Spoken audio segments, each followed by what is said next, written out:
Suppose you were born into a world where the very act of surviving your first day was a minor miracle, where the shadow of death hung over every moment, and the odds of living past adolescence were stacked against you from the very start.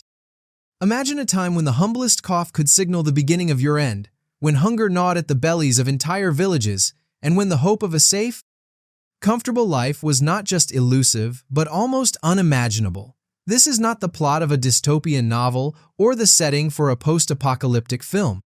It is, in fact, the reality that millions faced during one of history's most brutal eras, the European Middle Ages, specifically the centuries gripped by famine, plague, and perpetual conflict.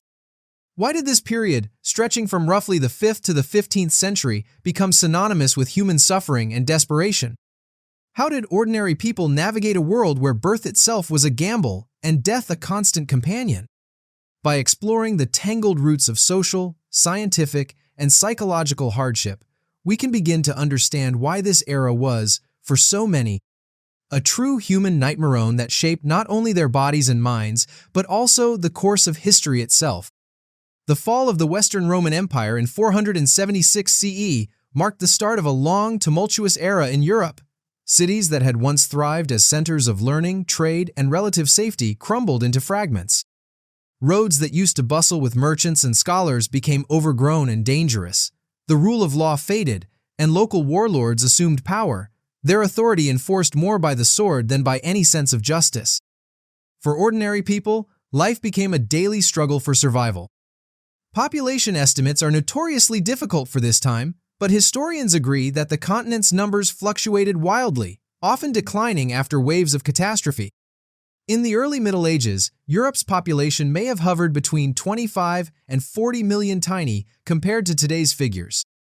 Yet even this was precarious, as communities were frequently wiped out by events beyond their control: war, pestilence, and famine. Social structure was rigid and deeply hierarchical. At the top stood kings and nobles, whose privileges were maintained by armies and by the labor of the masses below. The majority were peasant serfs tied to the land, working from dawn to dusk in hopes of gathering enough food to survive the winter. The church was a dominant force, shaping not only religious belief but also daily life, education, and even politics.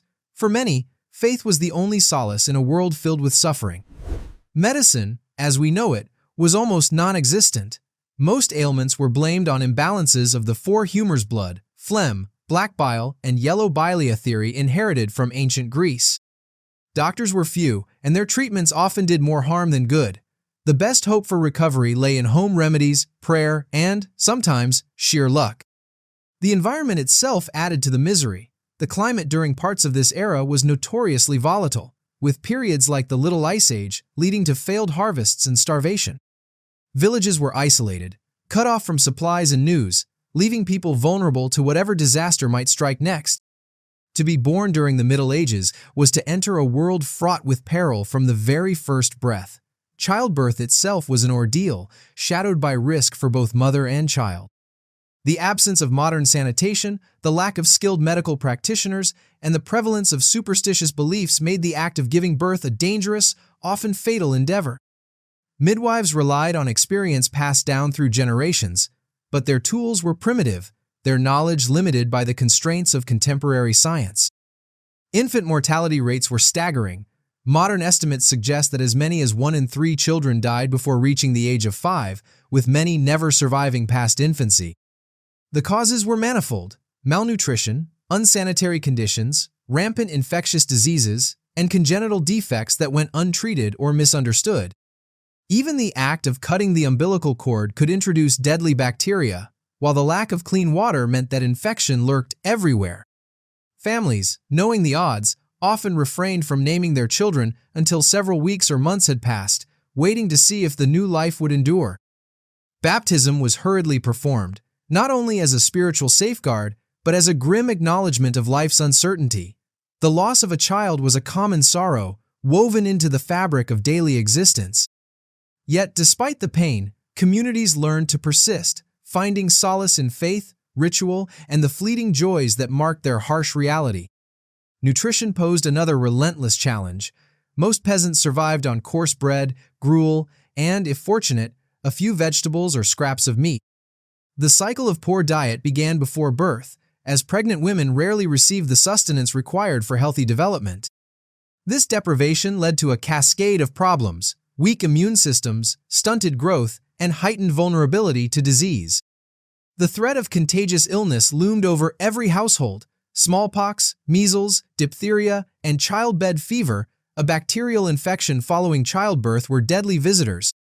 There were no vaccines, no antibiotics, and little understanding of how such diseases spread. Instead, the afflicted relied on herbal concoctions, prayers, and folk remedies, some of which provided comfort but rarely a cure. Anecdotes from surviving chronicles paint a vivid picture. Stories of entire villages losing half their children in a single season, mothers burying multiple infants, and fathers resigned to the cycle of birth and loss. These tragedies were not isolated but endemic, shaping the psyche of a people who came to expect suffering as a fact of life. In this world, survival was an achievement against the odds. Every child who grew strong enough to walk, speak, and contribute to the household was celebrated not just as an individual, but as a testament to the resilience of the family and the community. Such moments of joy were rare and precious, a brief respite from the ever-present specter of death. For those children who managed to survive the hazards of infancy, childhood was far from a carefree journey. The world they inherited was one of constant labor, uncertainty, and invisible dangers. From a young age, boys and girls were expected to contribute to the household economy, tending fields, gathering firewood, fetching water, or caring for livestock. Play was a luxury, enjoyed in fleeting moments between chores and responsibilities that would seem impossibly burdensome to a modern child. Education, if it existed at all, was reserved for the privileged few.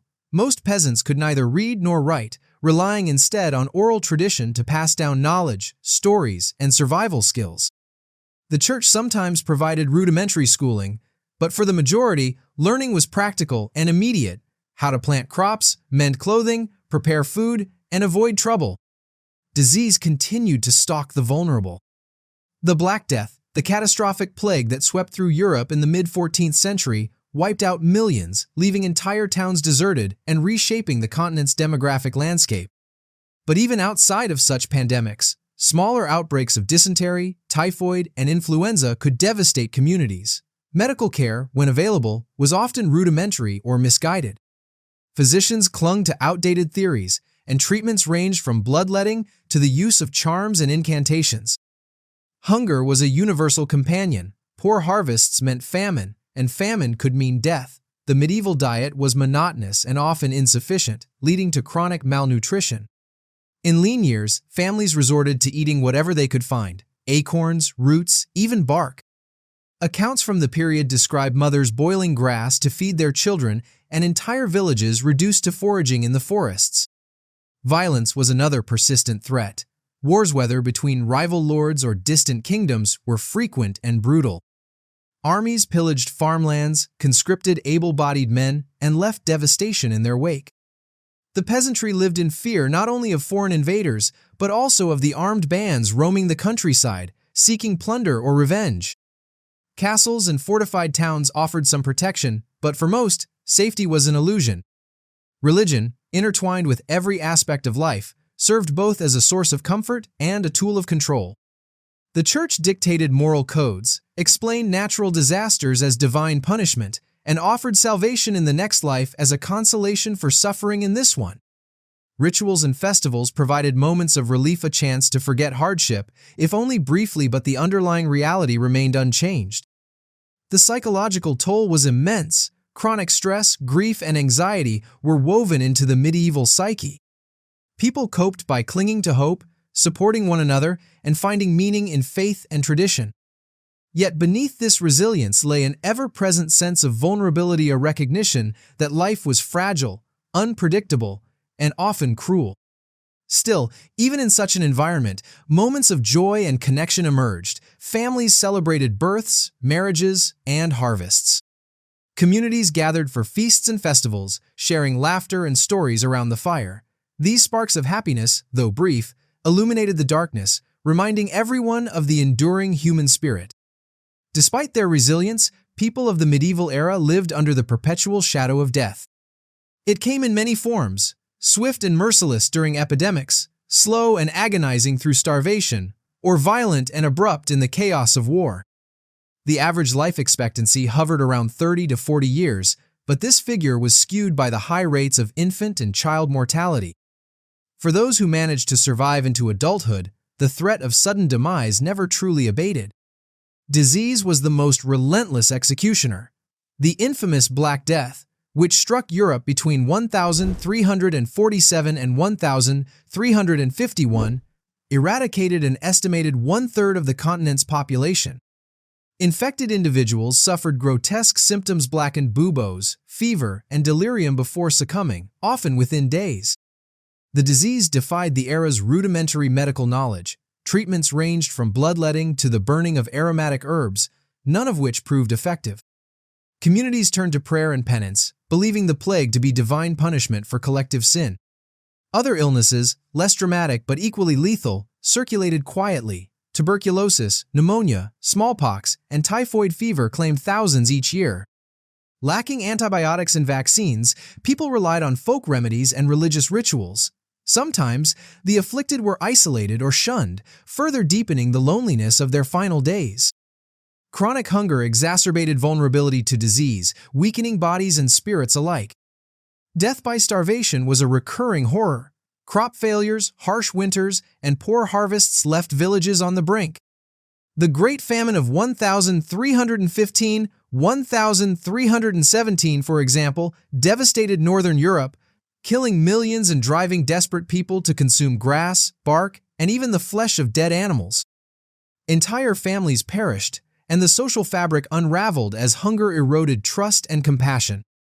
War compounded the misery. The 100 Years' War, the Crusades, and countless local conflicts turned fields into battlegrounds and homes into ruins. Soldiers and civilians alike fell to swords, arrows, and fire. Survivors faced homelessness, trauma, and the constant possibility of renewed violence. Even in times of peace, justice was often brutal. Executions, torture, and public punishments served as grim reminders of the fragility of life. Yet, for medieval people, death was not merely an end, it was a transition. Religious beliefs offered comfort and meaning amid the chaos. The Church taught that suffering in this life could ensure salvation in the next, and elaborate funerary rituals marked the passage from mortal existence to the hope of eternal rest. Cemeteries encircled villages, their presence a daily reminder of mortality. Art and literature, too, reflected the omnipresence of death. Paintings depicted danse macabre, the dance of death, where skeletons led people from all walks of life to their graves. Poetry and chronicles recounted the brevity of existence, urging readers to prepare for the inevitable. Far from denying reality, medieval culture embraced it, weaving death into the very fabric of life. Even so, the experience of loss was deeply personal. Families mourned, communities grieved, and the cycle continued. Every death was a rupture, but also a lesson, reminder to cherish fleeting moments of happiness and to persist even in the face of overwhelming odds. Why did this historical period trap millions in a seemingly endless cycle of suffering? To answer, we must delve deeper into the underlying forces that shaped medieval life, forces that went far beyond the immediate threats of war, plague, and famine. The roots of this nightmare were entangled in the very fabric of society, science, and the human mind. Socially, medieval Europe was defined by rigid hierarchies and limited mobility. Serfs and peasants, who comprised the vast majority, were legally and economically tethered to the land they worked. Their lives were dictated by the whims of landowners, local lords, and the church. Few had the freedom or resources to escape hardship, and the rare opportunities for advancement were usually reserved for those born into privilege. This stratification ensured that suffering was not distributed evenly, but instead fell hardest on those least able to resist. Communities were insular, with little knowledge of the wider world. With communication slow and unreliable, innovations spread at a glacial pace. Superstition and tradition held sway, sometimes providing comfort, but often stifling progress. The church dominated intellectual life, and while it preserved much ancient learning, it also constrained inquiry. Dissent was dangerous, and new ideas, especially those that contradicted religious doctrine, were often met with suspicion or outright hostility. Scientifically, the medieval worldview was shaped by inherited beliefs and limited tools. The practice of medicine was rooted in ancient theories, such as the balance of humors, and lacked the empirical rigor of later eras. Anatomy was poorly understood, and surgery was performed only in dire emergencies. The concept of contagion was foreign. Epidemics were ascribed to miasmas, divine wrath, or malign supernatural forces. This lack of understanding made prevention and treatment largely ineffective, trapping communities in cycles of illness and death. Technological innovation did occur. Agricultural improvements, the spread of water mills, and the gradual rise of towns and trade, but progress was slow and uneven. The printing press, which would revolutionize knowledge sharing, did not appear until the end of the period. Until then, most learning was confined to monasteries and the educated elite, inaccessible to ordinary people. Psychologically, the omnipresence of suffering shaped attitudes and beliefs. Medieval people developed coping mechanisms, ritual, faith, community that enabled them to endure hardship. Yet this endurance came at a cost. Fatalism permeated the culture, with many accepting suffering as inevitable or divinely ordained. Hope was often directed toward the afterlife, rather than improvement in this world. The trauma of constant loss, hunger, and fear left deep marks, influencing not only individual psychology, but the collective memory of entire societies. Attempts to escape this nightmare were rare, but not non-existent. Some communities faced with disaster innovated in small ways, improving agricultural techniques, organizing mutual aid, or seeking new forms of governance. Occasionally, charismatic leaders or reformers challenged the status quo, sowing the seeds of change that would only blossom centuries later. Comparing the Middle Ages to earlier and later periods highlights the unique severity of this nightmare. The collapse of Roman infrastructure left Europe vulnerable, while the Renaissance and Enlightenment would eventually usher in new knowledge, prosperity, and hope. For those caught in the middle, however, progress was slow, and every step forward was hard-won. The story of human suffering in the medieval age is not merely a tale of hardship and bleakness. It is, at its core, a testament to the immense adaptability and resilience of our species. When faced with unending adversity, countless men, women, and children found ways to persist, support one another, and seek meaning, however fragile in their lives. This endurance shaped not only the individuals who survived, but the very course of human history. Connecting these lessons to the present day reveals striking parallels and profound differences. Modern societies, armed with scientific knowledge and technological progress, have largely banished the specters of famine, plague, and war from daily life, at least in many parts of the world. Advances in medicine, sanitation, and nutrition have transformed birth from a gamble into a hopeful beginning. Education, social mobility, and individual rights offer opportunities undreamt of by medieval peasants. The average person today can expect to live more than twice as long as their ancestors from the Middle Ages. Yet, echoes of that nightmare persist. Epidemics like COVID-19 remind us that disease can still disrupt and terrify entire societies. Inequality, poverty, and violence continue to haunt millions, and the psychological toll of uncertainty, loss, and fear remains universal. The lessons of the past urge us to recognize both our progress and our vulnerability, to cherish the security we have, while striving to extend it to all. The medieval era also offers a cautionary tale about the dangers of ignorance, superstition, and rigid hierarchy. It teaches the value of curiosity, collaboration, and innovation. The scientific revolution that eventually emerged from centuries of darkness was fueled by those willing to question, to imagine, and to share new ideas. Today, our ability to confront challenges from climate change to social injustice depends on this same spirit of inquiry and solidarity. Reflecting on this historical nightmare challenges us to ask, what does it mean to be human in the face of suffering? How do we honor the memory of those who endured, and how do we ensure that such conditions never return? Perhaps the most profound lesson is simple: life is precious, fragile, and interconnected. Every advance, every act of compassion, every effort to understand and improve the world is a victory over the forces that once made existence a daily struggle. As you step away from this narrative, consider the invisible threads that bind past and present. How might the experiences of medieval villagers echo in our own lives? What nightmares have we conquered, and which ones remain?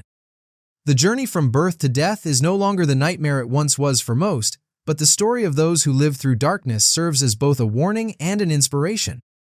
If you wish to explore further, consider investigating the impact of other historical periods on human well-being, or the ongoing challenges faced by societies struggling with poverty, disease, and violence today. Ultimately, the past is more than a shadow, it is a mirror, reflecting both our triumphs and our trials.